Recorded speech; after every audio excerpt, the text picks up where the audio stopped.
Promise land کا ایک ایسا وعدہ جس کا تورات اور قرآن دونوں میں ذکر ہوا ہے، لیکن کیا یہ وعدہ عمل لایا یا جنگیں؟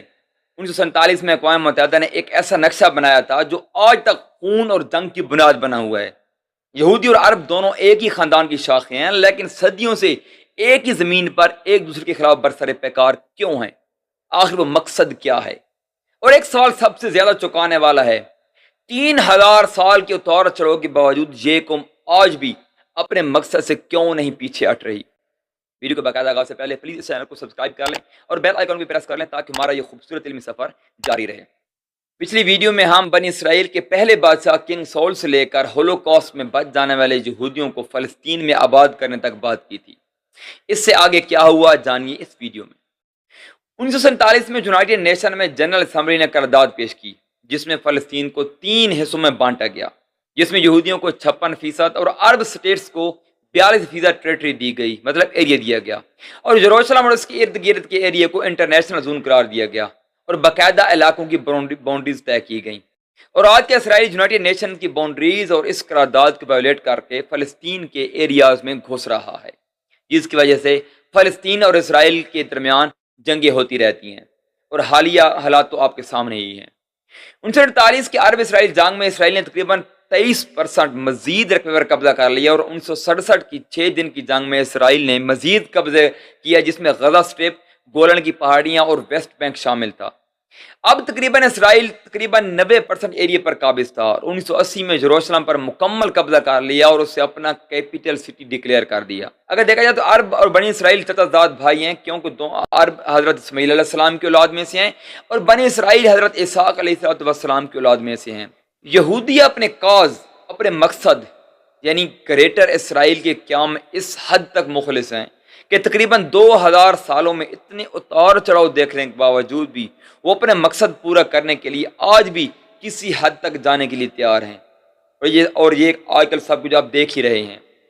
میں نے اپنی اس بات چیت میں کئی بار لفظ پرومس لینڈ استعمال کیا ہے۔ اس کا مطلب زمین کا ایک خاص حصہ جس کے لیے اللہ تعالیٰ کی طرف سے بنی اسرائیل کو دینے کا وعدہ کیا گیا،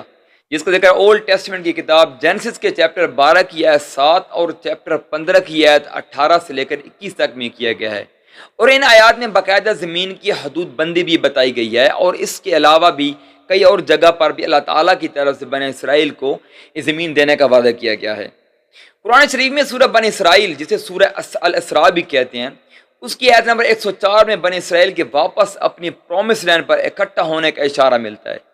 علماء نے اس کی تفاسیر میں بیان کیا ہے کہ قرب قیامت یعنی قیامت کے انتہائی قریب بنی اسرائیل ایک بار پھر اپنے پرومس لینڈ پر اکٹھے ہوں گے، اور آج کل یہی ہو رہا ہے۔ یہودی اسرائیل میں اکٹھے ہو رہے ہیں اور اپنی بستیاں فلسطین کے علاقے میں بڑھاتے چلے جا رہے ہیں، اور اپنے مسیح کے انتظار میں ہیں کہ جس مسیح کے زیر کمان وہ تمام دنیا پر غلبہ پا لیں گے، اور ان کے نزدیک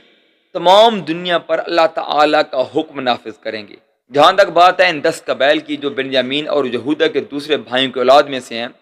جو 722 قبل مسیح میں اسائرین کے حملے کے بعد گم ہو گئے تھے، وہ دنیا میں مختلف اقوام میں ضم ہو چکے ہیں۔ یہودیوں کے کچھ گروہ اور انفرادی طور پر کچھ یہودی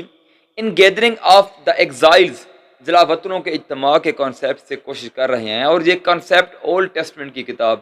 حزقیل کے چیپٹر 37 مطلب 37 کی آیات 21 اور 22 سے لیا گیا ہے کہ وہ کسی نہ کسی طرح ان 10 قبائل کو ڈھونڈ لیں اور دوبارہ 12 قبائل اکٹھے ہو کر ایک گریٹر اسرائیل بنا سکیں۔ کچھ یہودی مورخوں کے نزدیک گمشدہ قبائل Ethiopia, India, Afghanistan, even Pakistan کے کئی پختون قبائل چائنا، نائجیریا اور یورپ میں گم ہو چکے ہیں۔ ان کا کوئی کانکریٹ ایویڈنس یعنی ایک ٹھوس ثبوت نہیں ہے، بہرحال یہ یہودی تاریخ دانوں کی تحقیق کے مطابق تمام پاسبل لوکیشنز ہیں۔ آج کی یہودیوں میں ویسے تو کئی گروپس ہیں، لیکن 2 گروپس مین سٹریم میں ہیں، جن میں ایک گروپ اپنی پرومس لینڈ کو اپنی پہلی حالت جو کہ آج سے کئی سو سال پہلے تھی اس حالت میں واپس لانا چاہتے ہیں۔ اب ظاہر ہے کئی سو سال گزرنے کے بعد نئے ممالک وجود میں آ گئے ہیں، نئی باؤنڈریز اور نئے بارڈرز بن چکے ہیں، تو اس کے لیے کئی دوسرے ممالک کا بہت سا رقبہ بھی پرومس لینڈ کے ایریا میں آتا ہے، تو اس کو واپس کرنے کے لیے اسرائیل کسی بھی حد تک جا سکتا ہے، اور وہ جا بھی رہا ہے۔ یہ آپ دیکھ سکتے ہیں کس طرح وہ عرب ممالک میں اپنی جارحیت بڑھاتے چلے جا رہے ہیں۔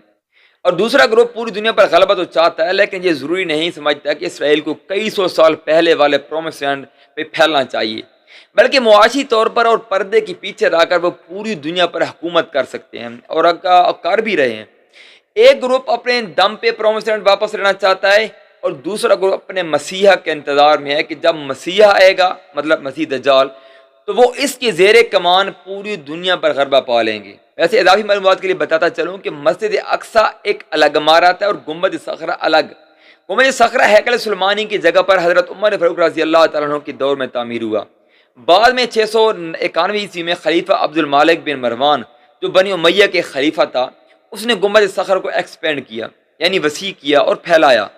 گنبد صخرہ وہ عمارت ہے جس سے عمومی طور پر مسجد اقصیٰ مراد لیا جاتا ہے، حالانکہ حقیقت میں وہ مسجد اقصیٰ نہیں ہے بلکہ ڈوم آف دی راک، مطلب گنبد صخرہ مطلب وہ گولڈن کلر کا بڑا سا گنبد ٹیمپل ماؤنٹ کے سینٹر میں واقع ہے، اور مسجد اقصیٰ ٹیمپل ماؤنٹ کے جنوبی حصہ میں واقع ہے۔ ٹیمپل ماؤنٹ سے مراد وہ پورا پلیٹ فارم ہے کہ جس پر ٹیمپل آف سولومون اور مسجد اقصیٰ تعمیر کیے گئے تھے۔ دوستو یہ تو تھا بنی اسرائیل کا ایک اوور آل ویو کہ کس طرح اس قوم نے اتنے اتار چڑھاؤ دیکھیے۔ اس کے علاوہ ان کی تاریخ میں درجنوں ایسے واقعات ہیں جن پر بھرپور بات چیت کی جا سکتی ہے، جیسے موسیٰ علیہ السلام اور حضرت خضر علیہ السلام کے 3 مشہور سفر، حضرت عزیر علیہ السلام کا فوت ہو جانے اور پھر زندہ ہو جانے کا واقعہ، سلمان علیہ السلام کے واقعات۔ یہ واقعات تو قرآن میں موجود ہیں تو ان کی اوتھینٹسٹی پر کسی قسم کا سوال ہی نہیں کھڑا کیا جا سکتا۔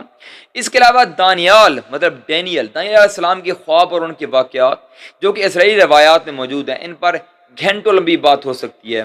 اور وہ انشاءاللہ وقتاً فوقتاً ہوتی رہے گی، اور جو ہمارا سفر انشاءاللہ انتہائی دلچسپ رہے گا۔ دوستوں اگر ویڈیو پسند آئی ہے تو لائک اور شیئر کیجیے اور چینل کو سبسکرائب کرنا مت بھولیں۔